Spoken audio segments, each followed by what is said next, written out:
Okay, we were already living in isolation even before the COVID-19 pandemic. Think about it. We were already living in isolation even before the COVID-19 pandemic. My wife Dan and I moved to Calvert County 14 years ago and immediately started house shopping. We were looking for homes in established communities with big trees, sidewalks, tight-knit neighbors, close to shopping, church, etc. But what we found was that in this area, these types of neighborhoods are actually few and far between, and everything and everyone is spread out. I grew up in Maine, where everybody knew everybody else and shared everything. We didn't even lock our doors, and people would stop by and just walk right in. And that's kind of what we were looking for here, but that's not what we found. You see, here in Southern Maryland, a lot of neighborhoods don't even have sidewalks, and people seem to not even know each other. Why is this? Well, let me tell you. Many people commute 2-3 hours a day and have very demanding jobs. Many households have 2 working parents and active children. Just look at the geography of our county limits, all spread out in this long, narrow peninsula with water on both sides. It really limits how neighborhoods are designed. We're tired, we work hard, we drive a lot, and by the time we get home, we just want to relax. We want to be comfortable, safe, quiet in our own little sanctuary. I mean, who wouldn't want that, right? So our neighborhoods and homes are designed to be just like that, our safe little sanctuary. We've isolated ourselves. It wasn't intentional. It's just what happened. But there's a problem because too much isolation causes problems. Because we are intended and designed, if you will, to be in community with one another. Like depression, anxiety, lack of purpose, complacency, those types of things are major problems.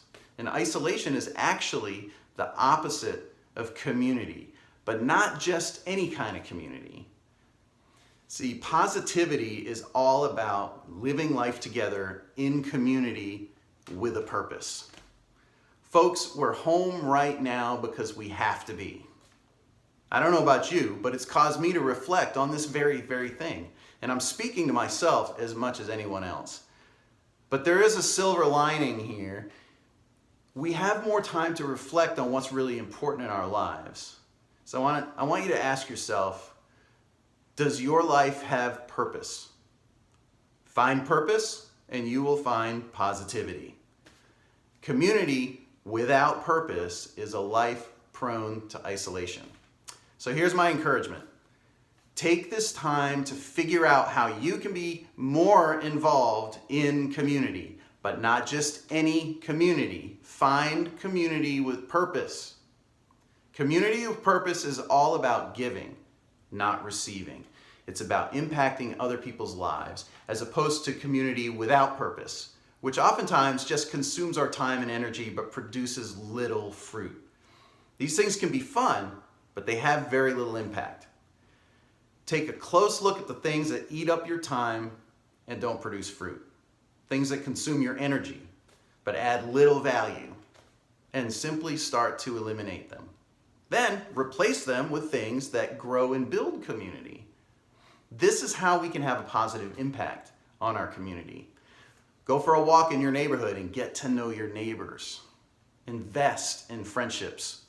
Get involved in your church. Serve in the community. Join a civic club. Coach a sports team. Do something that has purpose. There are so many ways to get involved, but you just have to take the initiative and go do it. And I will help you. Shoot me an email and we can talk more about the many opportunities out there. There's no need to reinvent the wheel. Opportunities are right in front of you. Here are some of the things that I'm involved in and are already in place and active in our community. End Hunger in Calvert County, who is currently feeding 1,300 children a week that are dependent on school meals to eat.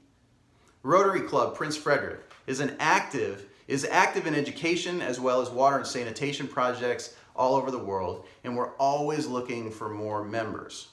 Honduras Compassion Partners is helping the people in La Paz, Honduras become self-sufficient. you can go there and work with people directly. At Chesapeake Church, we have Oil Change Day, which provides free oil changes to single moms and others struggling financially. We do this twice a year. And Firewood for Families, which produces free firewood to people in our area who rely on wood for heating and cooking. And these are just a few. All of these things need people like you who want to make a difference. Reach out to me anytime. I'd be glad to help. jrobinson@chesapeakechurch.org. Now imagine if we all did this. Imagine if Calvert County was known as a place where people understand the value of community with purpose and make it a priority in their lives. Folks, this isolation will end. And when it does, let's not isolate ourselves anymore. Instead, let's be a community with purpose. Take care, everyone.